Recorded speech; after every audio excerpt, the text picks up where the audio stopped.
Suara deru ombak yang lembut menyambut kami begitu kami melangkah keluar dari mobil yang membawa kami dari bandara. Udara Bali terasa hangat dan lembab, membawa aroma laut dan bunga kamboja yang samar. Setelah berbulan-bulan disibukkan dengan rutinitas harian yang padat di kota, liburan ini terasa seperti embusan napas segar yang sangat kubutuhkan. Aku, Kirana, menatap sekeliling dengan senyum lebar. Di sampingku, Ardi, suamiku, tampak sama leganya. Tangannya menggenggam erat tanganku. Senyum tipis terukir di bibirnya. Di belakang kami, Bima, putra kami yang sudah beranjak dewasa, sibuk mengeluarkan tas dari bagasi. Sesekali bersiul pelan, menikmati suasana yang sama. Resort yang kami pilih adalah sebuah permata tersembunyi di tepi pantai, jauh dari keramaian. Villa kami memiliki kolam renang pribadi yang menghadap langsung ke laut lepas. Sebuah pemandangan yang membuatku terkesima sejak pertama kali melihatnya di brosur. Dinding-dinding villa terbuat dari batu alam, atapnya jerami, dan interiornya didominasi kayu jati yang hangat. Ada teras luas dengan kursi-kursi santai empuk, tempat yang sempurna untuk menikmati matahari terbit atau senja. Begitu masuk, aromaterapi bunga memenuhi ruangan, menciptakan suasana yang menenangkan dan mewah. Aku langsung merasa rileks, beban pikiran yang kubawa dari kota seolah luruh bersama setiap embusan angin laut. Hari-hari pertama di Bali berjalan seperti yang kubayangkan. Pagi kami dimulai dengan sarapan di restoran resort yang menyajikan hidangan lokal dan internasional. Ardi selalu memesan kopi hitam pekat, sementara aku lebih suka teh herbal dengan buah-buahan segar. Bima, dengan selera makannya yang besar, selalu mencoba semua yang ada di meja prasmanan. Setelah itu, kami biasanya menghabiskan waktu di kolam renang. Aku suka berenang santai, membiarkan tubuhku mengapung di air dingin yang menyegarkan. Ardi sesekali bergabung, tapi dia lebih sering memilih berjemur di kursi santai sambil membaca berita di tabletnya. Bima, di sisi lain, adalah perenang yang aktif. Dia akan melompat, menyelam, dan berenang bolak-balik. Energinya seolah tak ada habisnya. Hubunganku dengan Ardi terasa stabil dan nyaman. Kami sudah menikah belasan tahun, melewati banyak hal bersama. Ada rasa saling pengertian yang dalam, sebuah fondasi yang kokoh. Kami tidak lagi sering menunjukkan kemesraan yang membara seperti dulu, tapi ada kehangatan yang konstan, sebuah rasa aman yang tak tergantikan. Ardi adalah suami yang baik, bertanggung jawab, dan selalu berusaha memberikan yang terbaik untuk keluarga. Dia memang sering sibuk dengan pekerjaannya, bahkan saat liburan, tapi aku mengerti, itu bagian dari dirinya. Bagian dari bagaimana dia memastikan kami semua nyaman. Dengan Bima, hubunganku adalah hubungan ibu anak yang akrab. Dia adalah anak tunggal kami, dan sejak kecil kami selalu dekat. Dia sering bercerita tentang teman-temannya, kuliahnya, dan rencana masa depannya. Aku selalu menjadi pendengar setianya. Dia juga sering memelukku, mencium pipiku, atau sekedar bersandar di bahuku saat kami menonton TV bersama. Sentuhan-sentuhan itu adalah sentuhan kasih sayang seorang anak kepada ibunya, murni dan tanpa beban. Aku bangga padanya, pada bagaimana dia tumbuh menjadi pemuda yang baik, cerdas, dan penuh perhatian.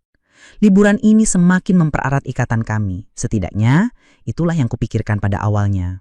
Kami sering berjalan-jalan di sekitar resort, menikmati taman-taman tropis yang terawat indah, atau sekedar duduk di gazebo tepi pantai, membiarkan angin membelai wajah. Malam hari kami akan makan malam di restoran yang berbeda setiap malam, mencoba berbagai masakan Bali yang lezat. Suasana selalu penuh tawa dan cerita. Kami berbicara tentang rencana untuk hari esok, tentang kenangan liburan sebelumnya, atau sekedar mengamati orang-orang di sekitar kami. Semuanya terasa sempurna, seperti sebuah lukisan keluarga yang ideal. Aku merasa sangat bersyukur atas momen-momen ini, atas keluarga kecilku yang bahagia. Tidak ada sedikit pun bayangan bahwa kedamaian ini akan segera terusik, bahwa ada sesuatu yang tersembunyi di balik permukaan yang tenang. Siang itu, matahari bersinar sangat terik. Kami baru saja selesai berenang di kolam pribadi villa. Air kolam terasa dingin di kulitku yang panas. Aku naik dari kolam, handuk melilit tubuhku. Kulitku terasa sedikit perih di punggung, tanda bahwa aku mulai terbakar matahari. Aku tahu, aku harus segera mengoleskan sunblock. Botol sunblock tergeletak di meja kecil di samping kursi santai. Ardi sedang duduk di teras, jauh di sudut, dengan ponsel menempel di telinganya. Dia tampak serius, mungkin sedang berbicara dengan klien penting atau rekan kerjanya. Aku tidak ingin mengganggunya. Aku melihat Bima. Dia sedang duduk di kursi santai yang lain, membaca buku tebal. Rambutnya masih basah, menempel di dahinya. Dia terlihat begitu tenang dan fokus pada bacaannya. Aku berpikir sejenak. Aku bisa saja mengoleskannya sendiri, tapi akan sulit untuk menjangkau seluruh punggungku. Dan lagi, Bima ada di sana, tidak melakukan apa-apa. Bima, panggilku pelan. Dia mengangkat kepalanya, menatapku dengan mata yang sedikit berkejap, seolah baru saja terbangun dari dunia lain. "Iya, Bu," jawabnya, suaranya sedikit serak. "Tolong usapkan sunblock ke punggung Ibu," kataku sambil tersenyum mengulurkan botol sunblock kepadanya. Dia mengangguk, meletakkan bukunya di meja dan mengambil botol itu. Aku berbalik, membelakanginya, dan mengangkat rambutku yang panjang agar tidak menghalangi. Aku bisa merasakan kehadirannya di belakangku, napasnya yang hangat di tengkukku. Sentuhan pertamanya di punggungku terasa dingin karena sunblock yang baru keluar dari botol. Jari-jarinya mulai bergerak, mengusapkan krim itu perlahan dan merata.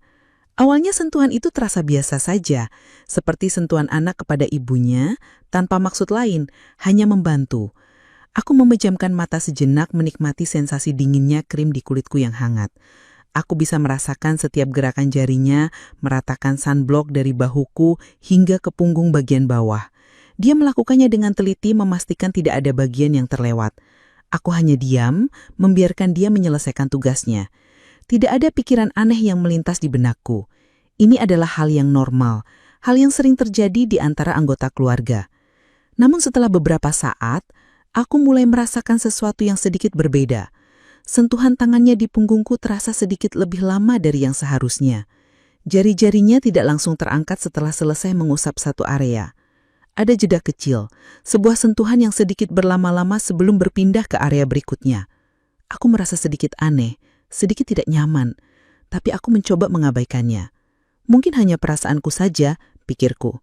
Mungkin dia hanya ingin memastikan sunblocknya benar-benar merata. Aku tidak ingin berpikir macam-macam. Ini Bima, anakku sendiri. Tidak mungkin ada hal lain di balik sentuhan itu. Aku mencoba meyakinkan diriku sendiri, menekan perasaan aneh yang mulai muncul di dasar perutku. Dia terus mengusap, dan sentuhan itu, entah somehow, mulai terasa sedikit lebih intens. Bukan dalam arti yang vulgar, tapi lebih pada sensasi yang tidak biasa. Jari-jarinya seolah menekan sedikit lebih dalam, gerakan melingkarnya terasa lebih disengaja. Aku bisa merasakan panas tubuhnya yang mendekat, meskipun dia tidak menyentuhku selain punggungku. Ada keheningan yang tiba-tiba terasa lebih berat dari biasanya.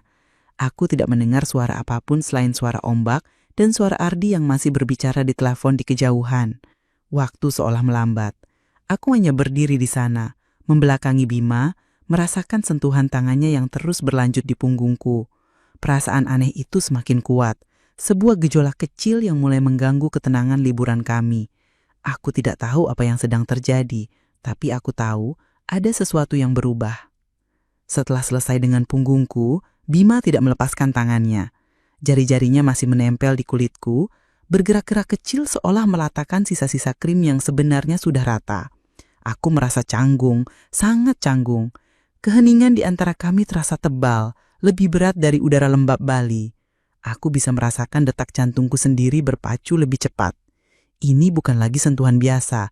Ada sesuatu dalam sentuhannya yang membuatku menegang, sebuah getaran aneh yang menjalar dari punggungku. Aku ingin berbalik, menatap matanya, dan bertanya apa yang sedang dia lakukan. Tapi kakiku terasa terpaku di tempat. Aku tidak bisa bergerak. "Sudah belum?" tanyaku. Suaraku terdengar sedikit serak, mencoba memecahkan keheningan yang menyesakkan itu. Aku berharap dia akan menjawab ya dan menarik tangannya. Aku berharap momen ini akan berakhir. Tapi Bima tidak menjawab. Tangannya perlahan turun dari punggungku, meluncur ke pinggangku. Jari-jarinya masih mengusap, seolah masih meratakan sunblock, tapi gerakannya terasa lebih lambat, lebih disengaja. Aku bisa merasakan kehangatan telapak tangannya di kulitku, tepat di atas handuk yang melilit pinggangku. Sensasi itu membuatku merinding, bukan karena dingin, tapi karena sesuatu yang lain.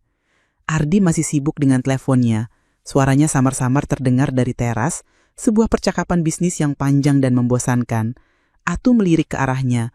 Dia tidak melihat kami, dia terlalu fokus pada pekerjaannya. Situasi ini entah mengapa membuatku merasa semakin terisolasi, semakin terjebak dalam momen aneh ini dengan Bima. Aku merasa seperti ada dinding tak terlihat yang memisahkan kami berdua dari dunia luar, dari Ardi, dari kenyataan. Bima mendekatkan wajahnya ke telingaku. Napasnya yang hangat menyapu kulitku, membuat bulu kuduku berdiri. "Kakimu juga, Bu? Pasti kena matahari juga," bisiknya. Suaranya rendah, lebih rendah dari biasanya, hampir seperti desisan. Kata-katanya terdengar seperti sebuah pertanyaan, tapi nada suaranya lebih seperti pernyataan, atau bahkan sebuah perintah yang terselubung. Aku terkesima. Kakiku? Aku tidak pernah meminta dia mengusapkan sunblock di kakiku. Ini sudah di luar kebiasaan. Aku ragu. Pikiranku berputar cepat. Aku harus menolak. Ini sudah terlalu jauh. "Tidak usah, Bima. Ibu bisa sendiri," kataku, mencoba menolak dengan suara yang lebih tegas dari yang kurasakan. Aku mencoba meraih botol sunblock seolah ingin mengambil alih. Tapi Bima sudah bergerak. Dia berlutut di belakangku, tangannya meraih kakiku dengan lembut tapi pasti. Sebelum aku sempat bereaksi, dia sudah mulai mengusapkan sunblock di betisku. Sentuhannya di betisku terasa berbeda. Tidak lagi sekadar mengusap, tapi lebih seperti membelai. Jari-jarinya bergerak perlahan, naik dari pergelangan kaki ke betis, lalu ke lutut. Aku bisa merasakan setiap gerakan, setiap tekanan. Rasanya aneh, tidak nyaman, tapi juga ada sensasi yang tidak bisa kuungkapkan. Sensasi yang membuatku tidak bisa menarik kakiku. Aku hanya berdiri di sana, membiarkan dia melakukannya. Kemudian, tangannya naik lebih tinggi. Dari lutut, jari-jarinya mulai menyentuh area di atasnya, sedikit lebih tinggi dari batas normal celana pendek yang kupakai. Sentuhannya menjadi lebih berani, lebih liar seperti yang kurasakan, bukan karena kasar, justru sebaliknya. Sentuhannya sangat lembut, sangat hati-hati, tapi justru itulah yang membuatku merasa semakin terperangkap. Jari-jarinya menyentuh area yang membuatku terkesiap, sebuah sentuhan yang mengirimkan gelombang kejut ke seluruh tubuhku. Aku terkesiap, napasku tertahan. Ini sudah melewati batas, batas yang tak terucapkan, batas antara ibu dan anak. Aku memejamkan mata, berharap semua ini hanya mimpi. Berharap aku akan terbangun dan menemukan diriku di tempat tidur, di samping Ardi, dan semua ini hanyalah hayalan yang mengerikan. Tapi sentuhan itu nyata. Panas dari tangannya, dinginnya sunblock, dan sensasi aneh yang menjalar di kulitku. Aku mencoba membuka mulut untuk mengatakan sesuatu, untuk menghentikannya, untuk berteriak. Tapi tidak ada suara yang keluar. Tenggorokanku tercekak, tubuhku seolah membeku, tidak bisa merespons. Ada rasa takut yang luar biasa, rasa takut akan apa yang sedang terjadi, rasa takut akan konsekuensi yang mungkin datang. Tapi juga ada sesuatu yang lain, sesuatu yang tidak bisa kuakui. Sebuah gairah terlarang yang tiba-tiba muncul di dasar hatiku. Aku tahu ini salah, sangat salah. Ini adalah anakku, darah dagingku sendiri. Bagaimana bisa hal seperti ini terjadi? Pikiranku berteriak memperingatkanku. Tapi tubuhku tidak patuh, seolah ada kekuatan tak terlihat yang menahanku di tempat. Aku bisa merasakan tatapan Bima padaku, meskipun mataku terpejam. Aku bisa merasakan kehadirannya yang begitu dekat, begitu mengancam, namun juga begitu memikat. Dia terus mengusap, tangannya semakin berani, sentuhannya semakin dalam, semakin meresahkan. Setiap gerakan jarinya terasa seperti sebuah pernyataan, sebuah pelanggaran yang disengaja. Aku bisa merasakan panas tubuhnya yang semakin mendekat meskipun dia masih berlutut. Keheningan di antara kami semakin pekat, hanya diisi oleh suara ombak dan detak jantungku yang berdebar kencang. Aku merasa seperti sedang berjalan di tepi jurang dan setiap sentuhan Bima mendorongku semakin dekat ke tepiannya. Aku tahu aku harus menghentikannya, tapi aku tidak tahu bagaimana. Aku tidak tahu apakah aku benar-benar ingin menghentikannya. Perasaan aneh itu, campuran antara rasa bersalah, ketakutan, dan gairah terlarang semakin menguasai diriku. Ini adalah pertempuran dalam diriku sendiri, antara apa yang benar dan apa yang terasa salah, tapi memikat. Aku merasa lemah, tidak berdaya. Aku tidak pernah membayangkan bahwa liburan keluarga yang seharusnya bahagia ini akan berubah menjadi sesuatu yang begitu gelap, begitu membingungkan. Aku hanya berdiri di sana, membiarkan Bima terus mengusap, membiarkan batasan-batasan itu semakin kabur, semakin tidak jelas. Aku tahu, sejak saat itu, liburan kami tidak akan pernah sama lagi. Sentuhan Bima terus berlanjut, melewati batas yang seharusnya. Setiap sapuan jarinya di kakiku terasa seperti kawat yang melilit, mengikatku di tempat. Aku masih memejamkan mata, berharap semua ini hanyalah ilusi. Tapi sensasi itu terlalu nyata, terlalu intens. Panas dari telapak tangannya, dinginnya krim, dan getaran aneh yang menjalar di seluruh tubuhku. Aku bisa merasakan napasnya yang semakin dekat, hangat di kulit leherku. Keheningan di antara kami terasa memekakkan, hanya dipecah oleh suara ombak yang menderu dan suara Ardi yang masih terdengar samar dari teras. Pikiranku kacau balau. Aku tahu ini salah, sangat salah. Ini adalah anakku. Bagaimana bisa aku membiarkan ini terjadi? Rasa bersalah menghantamku seperti gelombang pasang, mengancam untuk menenggelamkanku. Aku merasa jijik pada diriku sendiri, pada kelemahan yang membuatku tidak bisa bergerak, tidak bisa menolak. Tapi di balik rasa jijik itu, ada sesuatu yang lain. Sebuah gejolak aneh yang tidak bisa kuakui.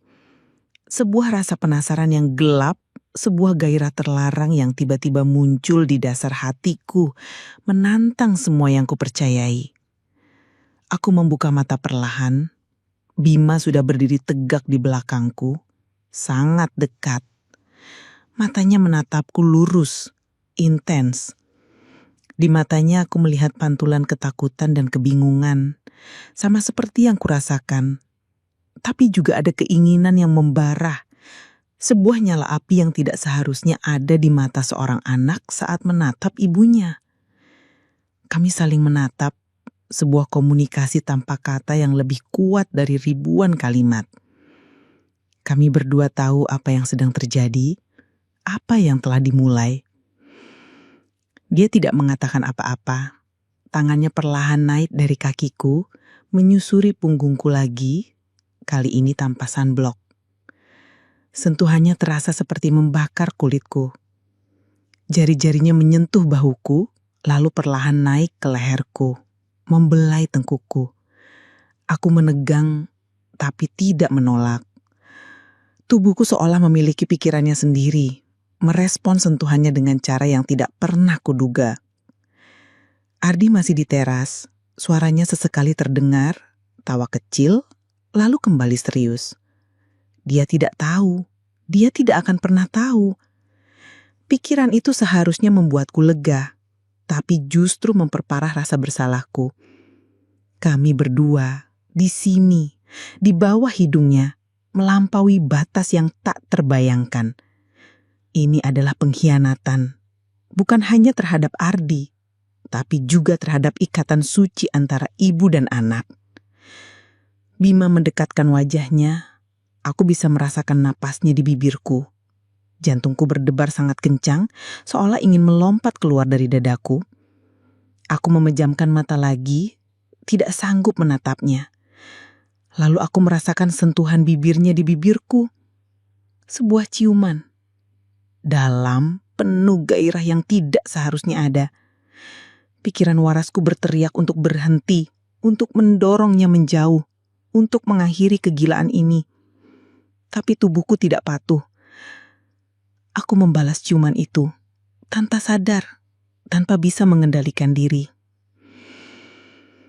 Ini adalah titik balik. Batas telah terlampaui. Ada sensasi yang memabukkan, campuran rasa takut, rasa bersalah dan gairah yang membakar. Kami berdua tahu apa yang sedang terjadi, dan kami berdua tidak bisa menghentikannya. Lingkungan di sekitar kami seolah menghilang. Hanya ada kami berdua, di tepi kolam renang, di bawah terik matahari Bali. Suara ombak, suara Ardi, semuanya menjadi latar belakang yang jauh, tidak penting. Setelah semuanya selesai, ada keheningan yang mencekam. Kami saling menatap. Mata kami dipenuhi rasa bersalah yang mendalam, tapi juga pengakuan atas apa yang baru saja terjadi. Bima terlihat pucat, matanya sedikit berkaca-kaca, tapi ada juga ketegasan yang aneh di sana. Aku merasa hancur, tapi juga ada sesuatu yang aneh, sebuah ikatan baru yang terbentuk, ikatan yang seharusnya tidak pernah ada. Kami terjebak, aku dan anakku, dalam hubungan terlarang ini. Rasa bersalah itu begitu kuat, begitu menyesakkan hingga aku merasa sulit bernafas. Bagaimana bisa aku, seorang ibu, melakukan hal seperti ini dengan anakku sendiri? Aku merasa seperti monster, makhluk yang menjijikan. Tapi di sisi lain, ada juga rasa lega yang aneh, seolah beban yang selama ini tak kusadari telah terangkat.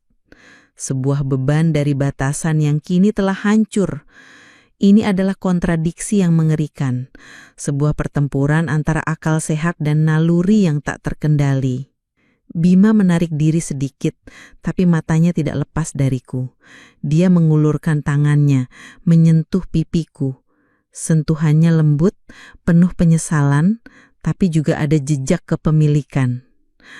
Aku tidak bisa membaca ekspresinya dengan jelas. Apakah dia menyesal? Apakah dia takut? Atau apakah dia, seperti diriku, juga merasakan daya tarik yang aneh ini? Aku tidak tahu. Aku tidak berani bertanya. Kami berdua berdiri di sana, di tepi kolam renang, di bawah langit biru yang cerah, dengan rahasia gelap yang baru saja terbentuk di antara kami. Rasanya seperti kami sedang memainkan sebuah sandiwara, sebuah drama yang hanya kami berdua yang tahu naskahnya.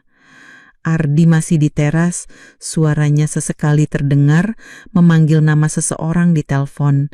Dia tidak tahu bahwa dunia kami baru saja terbalik. Dia tidak tahu bahwa keluarganya yang dia pikir sempurna baru saja retak. Aku menelan ludah, mencoba menenangkan detak jantungku yang masih berpacu kencang. Kita harus masuk, kataku, suaraku bergetar. Bima mengangguk pelan, matanya masih menatapku. Kami berdua berbalik, berjalan menuju pintu villa, seolah tidak ada yang terjadi. Tapi setiap langkah terasa berat, setiap langkah membawa kami semakin dalam ke dalam rahasia yang baru ini. Saat kami melewati Ardi di teras, dia tersenyum pada kami. "Sudah selesai berjemur ya? Jangan sampai gosong ya," katanya ceria. Aku membalas senyumnya, senyum yang terasa palsu dan dingin di bibirku. Bima juga tersenyum, senyum yang terlihat normal di permukaan, tapi aku tahu di baliknya ada badai yang sama seperti yang ada di dalam diriku. Kami masuk ke dalam villa. Keheningan kembali menyelimuti kami. Aku pergi ke kamar mandi, mengunci pintu di belakangku. Aku menatap pantulanku di cermin. Wajahku terlihat sama. Tapi mataku terlihat berbeda. Ada bayangan gelap di sana, bayangan dari apa yang baru saja terjadi. Aku menyalakan keran, membiarkan air mengalir, mencoba membersihkan diri dari perasaan kotor yang melekat. Tapi aku tahu, air tidak akan bisa membersihkan ini. Ini sudah meresap terlalu dalam. Ini adalah awal dari sesuatu yang mengerikan, sesuatu yang tidak bisa ditarik kembali. Keesokan harinya, suasana di antara kami sangat canggung. Udara yang sebelumnya terasa ringan dan penuh kebahagiaan, kini terasa berat, dipenuhi ketegangan yang tak terucapkan. Setiap pagi, saat kami sarapan bersama Ardi, aku dan Bima berusaha keras untuk bersikap normal. Kami berbicara tentang rencana hari itu, tentang tempat-tempat yang ingin kami kunjungi, atau sekadar mengomentari cuaca. Tapi setiap tatapan yang bertemu, setiap sentuhan tangan yang tak sengaja bersentuhan di meja, terasa seperti pengkhianatan. Ada pesan rahasia yang hanya kami berdua yang bisa memahaminya. Sebuah pengakuan diam-diam atas apa yang telah terjadi. Aku merasa jijik pada diriku sendiri, pada kelemahan yang membuatku terjebak dalam situasi ini. Namun di balik rasa jijik itu, ada juga rasa penasaran yang mengganggu. Sebuah dorongan aneh yang membuatku ingin tahu lebih banyak, ingin merasakan lagi sensasi terlarang itu. Bima juga menghindariku. Dia lebih banyak menghabiskan waktu sendiri, entah itu berenang, membaca, atau bermain ponsel. Dia menghindari kontak mata denganku, dan jika terpaksa, tatapannya akan cepat beralih, seolah takut akan apa yang mungkin dia lihat di mataku atau apa yang mungkin kulihat di matanya. Aku melakukan hal yang sama. Kami berdua menjadi ahli dalam sandiwara ini, menciptakan dinding tak terlihat di sekitar kami, memastikan Ardi tidak mencurigai apapun. Dia tampak tidak menyadari, sibuk dengan pekerjaannya atau sekadar menikmati liburannya sendiri. Senyumnya tetap tulus, tawanya tetap riang, dan itu membuat rasa bersalahku semakin dalam. Sore harinya, setelah makan malam yang terasa lebih panjang dan canggung dari biasanya, aku merasa lelah. Aku ingin membersihkan diri, membersihkan perasaan kotor yang melekat. Aku pamit kepada Ardi dan Bima, mengatakan bahwa aku ingin mandi. Ardi hanya mengangguk, masih asik menonton berita di televisi. Bima hanya menatapku sekilas, lalu kembali menunduk pada ponselnya. Aku masuk ke kamar mandi utama villa, mengunci pintu di belakangku. Suara kunci yang berputar terdengar nyaring di keheningan. Aku menyalakan keran, membiarkan air hangat mengalir, menciptakan uap yang memenuhi ruangan. Aku berharap uap itu bisa membersihkan pikiranku, membersihkan jiwaku. Aku melepaskan pakaianku, membiarkan air hangat membasahi tubuhku. Sensasi air yang mengalir di kulitku terasa menenangkan, seolah mencoba menghanyutkan semua beban yang kurasakan. Aku memejamkan mata, mencoba mengusir bayangan kejadian kemarin dari pikiranku. Aku mencoba meyakinkan diri bahwa itu hanyalah sebuah kesalahan, sebuah momen kegilaan yang tidak akan terulang. Aku adalah seorang ibu, seorang istri. Aku tidak mungkin melakukan hal seperti itu lagi. Aku mencoba membangun kembali dinding-dinding pertahanan yang telah runtuh. Tiba-tiba, suara klik pelan terdengar. Pintu kamar mandi terbuka. Jantungku langsung berdebar kencang, berpacu seperti kuda liar. Aku membuka mata, terkejut. Bima berdiri di ambang pintu, menatapku. Dia tidak mengatakan apa-apa, hanya berdiri di sana, menatapku dengan mata yang gelap, penuh keinginan yang sama seperti kemarin. Ada ketegasan yang aneh di tatapannya, sebuah tekad yang membuatku merinding. Aku tidak tahu bagaimana dia bisa membuka pintu yang sudah kukunci. Mungkin aku tidak menguncinya dengan benar, atau mungkin dia punya cara lain. Aku tidak peduli. Yang jelas, dia ada di sana. Aku terkesiap, napasku tertahan. Aku ingin berteriak, menyuruhnya keluar. Aku ingin menutup pintu itu, mengunci diriku di dalam. Tapi tubuhku seolah membeku, tidak bisa bergerak. Aku hanya berdiri di bawah guyuran air, menatapnya. Matanya memancarkan gairah yang tidak seharusnya ada. Sebuah gairah yang membuatku takut, tapi juga memikat. Aku tahu apa yang dia inginkan. Dan yang lebih menakutkan, aku tahu aku menginginkannya juga. Dorongan aneh itu, rasa penasaran yang gelap kembali menguasai diriku. Dia melangkah masuk, menutup pintu di belakangnya.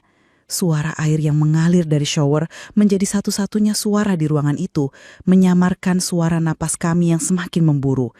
Dia mendekatiku, perlahan, setiap langkahnya terasa seperti gema di telingaku. Aku tidak menolak ketika dia mendekat. Aku tidak bisa. Ada kekuatan tak terlihat yang menarikku, sebuah magnet yang tak bisa kutolak. Sentuhannya di kulit basahku terasa panas, kontras dengan air dingin yang mengalir. Jari-jarinya menyusuri lenganku, lalu naik ke bahuku, membelai kulitku dengan lembut. Sentuhan itu terasa seperti membakar, membangkitkan kembali semua sensasi yang kurasakan kemarin.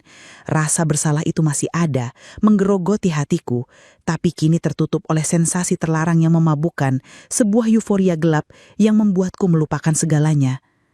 Kami melakukannya lagi di kamar mandi dengan suara air yang mengalir menyamarkan suara napas kami yang semakin memburu. Kali ini aku lebih sadar, lebih terlibat. Aku tidak lagi hanya menjadi korban dari situasi ini.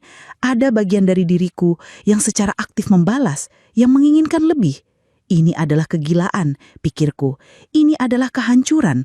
Tapi aku tidak bisa berhenti. Aku tidak ingin berhenti. Setiap sentuhan, setiap bisikan, setiap momen yang kami bagi di dalam kamar mandi itu semakin mengikat kami dalam rahasia gelap ini.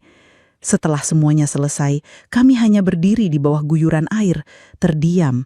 Keheningan itu terasa lebih berat dari sebelumnya. Ada rasa bersalah yang mendalam, sebuah penyesalan yang pahit. Tapi juga ada rasa puas yang aneh, sebuah kelegaan yang tidak bisa kujelaskan. Kami saling menatap, mata kami dipenuhi campuran emosi yang rumit.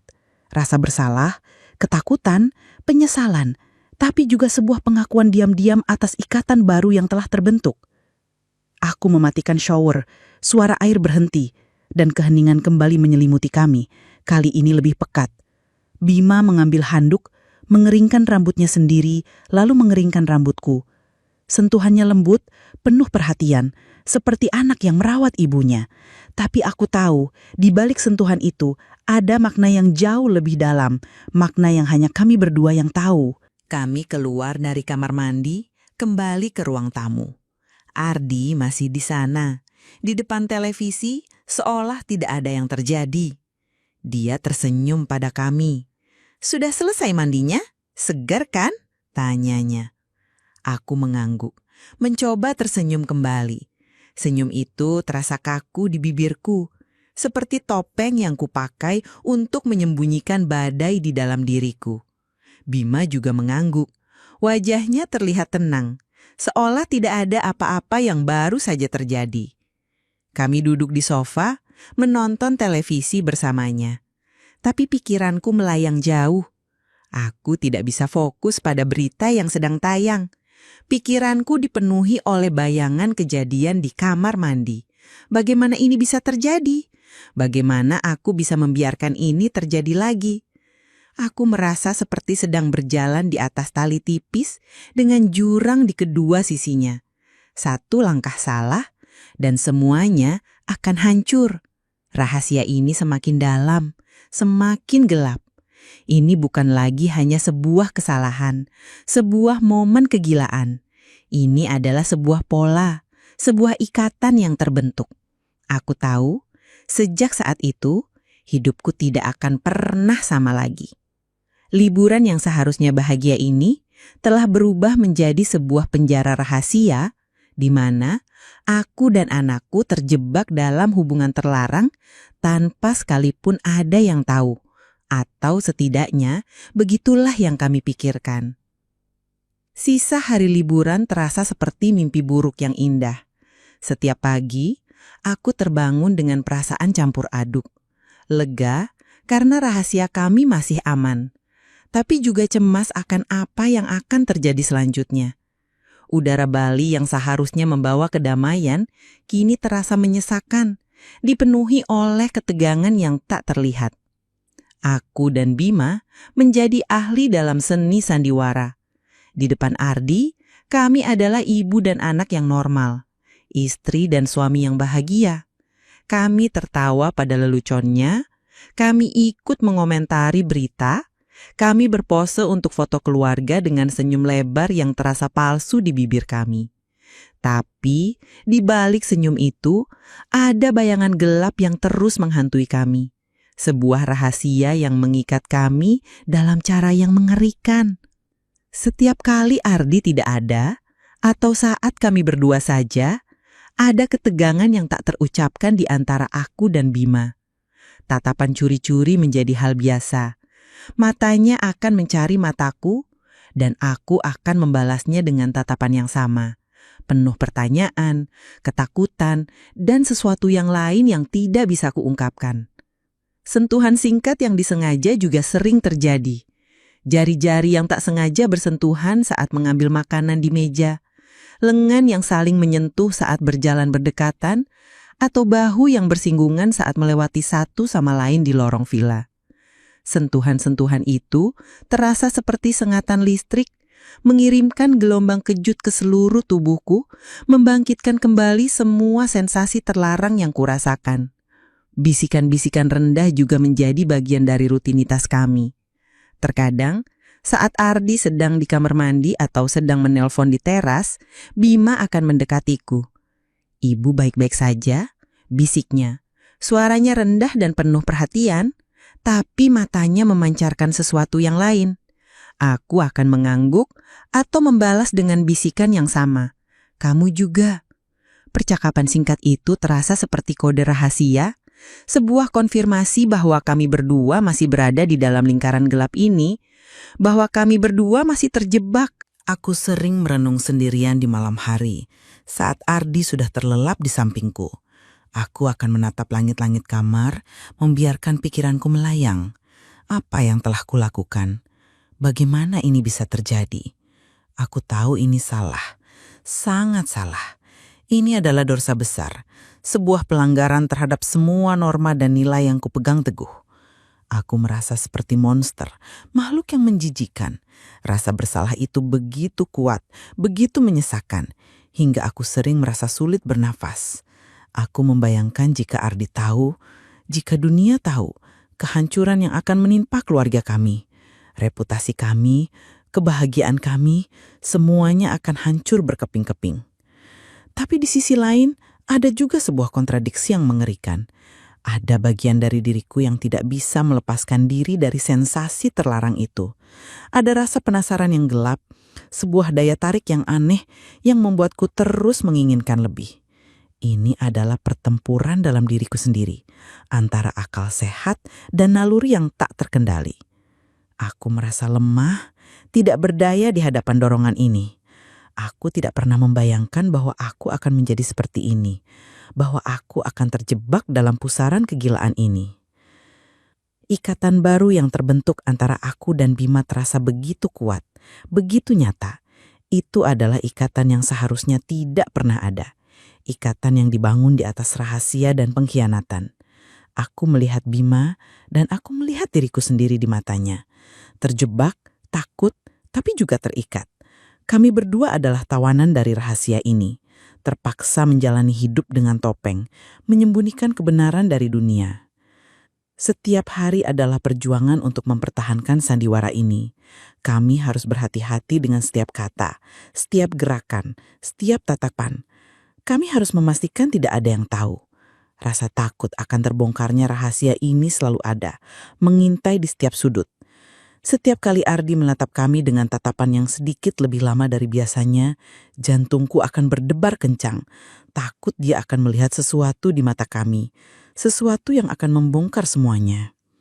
Kami mencoba mengisi hari-hari dengan aktivitas agar tidak terlalu banyak waktu luang untuk berpikir atau bertindak impulsif. Kami pergi ke pantai, mencoba olahraga air, mengunjungi pura, dan berbelanja souvenir. Setiap kali kami berada di tempat ramai, aku merasa sedikit lebih aman, seolah keramaian itu bisa menyamarkan rahasia kami. Tapi begitu kami kembali ke villa, ketegangan itu akan kembali, menguasai kami. Malam hari adalah yang terberat. Saat Ardi sudah terlelap, aku sering mendengar suara Bima bergerak di kamarnya. Aku tahu, dia juga tidak bisa tidur. Kami berdua terjaga, terpisah oleh dinding tipis, tapi terhubung oleh rahasia yang sama. Terkadang, aku ingin sekali pergi ke kamarnya, berbicara dengannya, bertanya mengapa ini terjadi, mengapa kami tidak bisa berhenti. Tapi aku tidak berani. Aku takut akan apa yang mungkin dia katakan, atau apa yang mungkin akan kami lakukan lagi.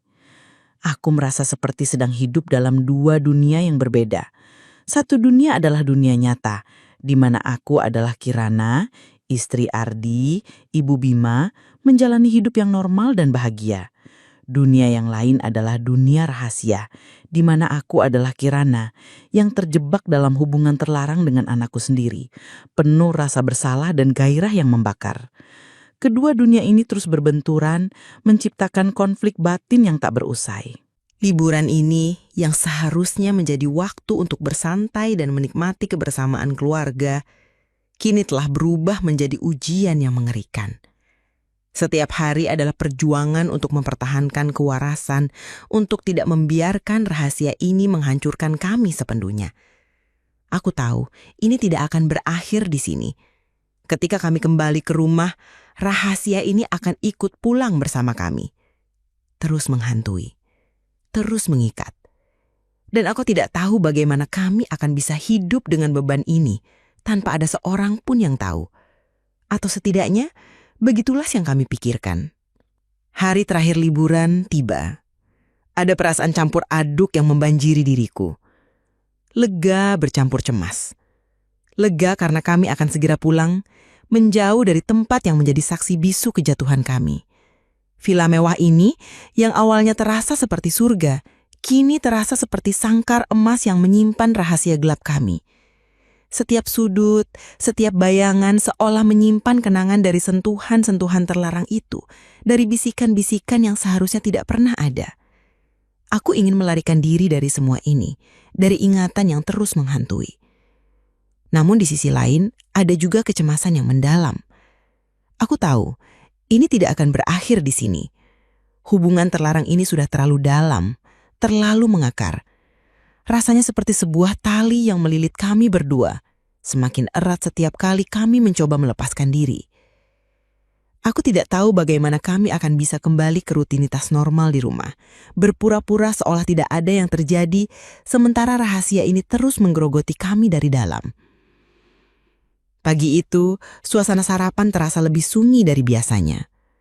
Ardi tampak sedikit lebih sibuk dengan ponselnya, mungkin mengurus detail penerbangan atau pekerjaan yang menumpuk. Aku dan Bima sesekali bertukar pandangan, tatapan kami dipenuhi dengan pesan-pesan yang tak terucapkan. Rasa takut, penyesalan, dan sebuah pemahaman yang aneh. Kami berdua tahu bahwa momen ini, liburan ini akan menjadi titik balik dalam hidup kami.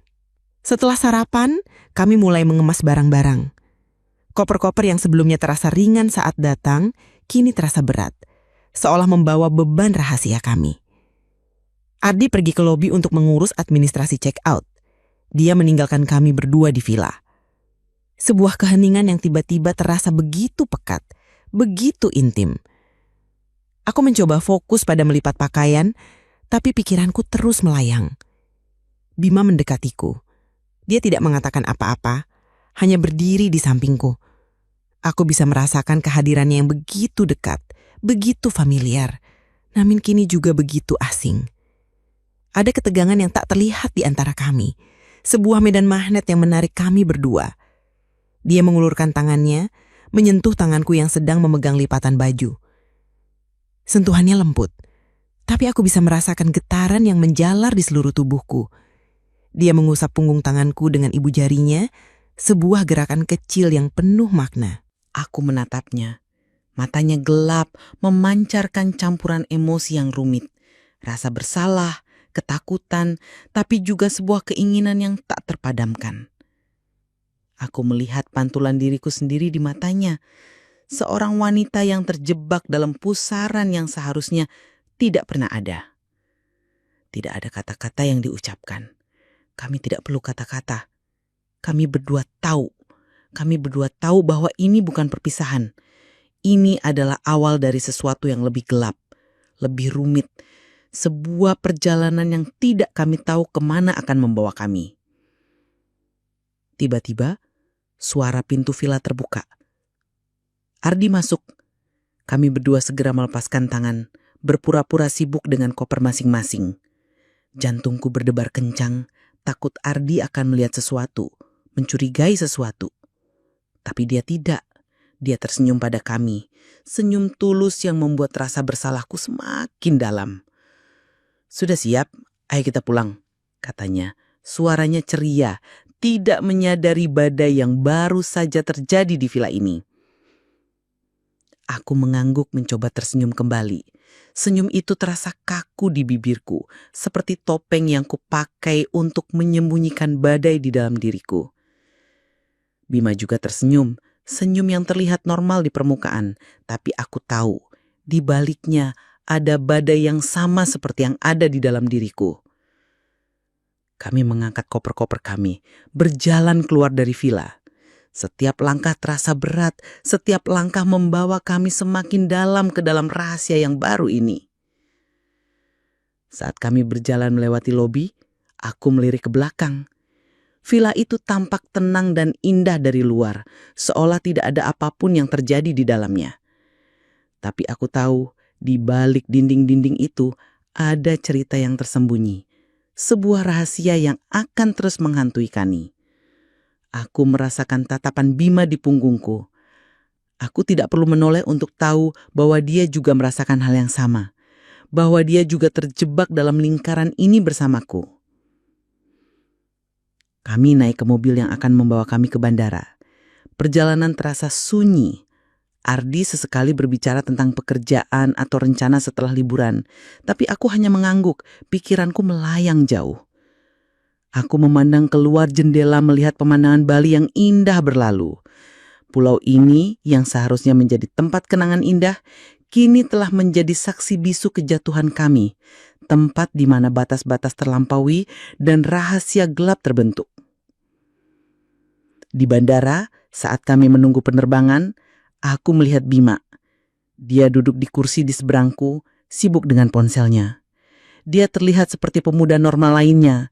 Tidak ada yang akan menduga rahasia yang dia simpan. Aku merasa aneh melihatnya begitu dekat, namun juga begitu jauh.